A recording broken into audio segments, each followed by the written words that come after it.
və daha sonra isə xanım zəvvarlar və bəylərlə Cənnətül Rozəyə, yəni cənnət bağçasına tərəf hərəkət edirik. Orada Həzrət Peyğəmbərimizin qızı xanım Zəhranın və Həzrət Əli əleyhissalamın evi var və Həzrət Peyğəmbərin bir zaman qaldığı, yaşadığı evi var.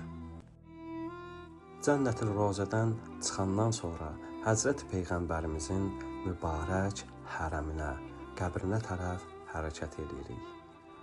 Salam olsun sənə, ey rəhmətən lil aləmin.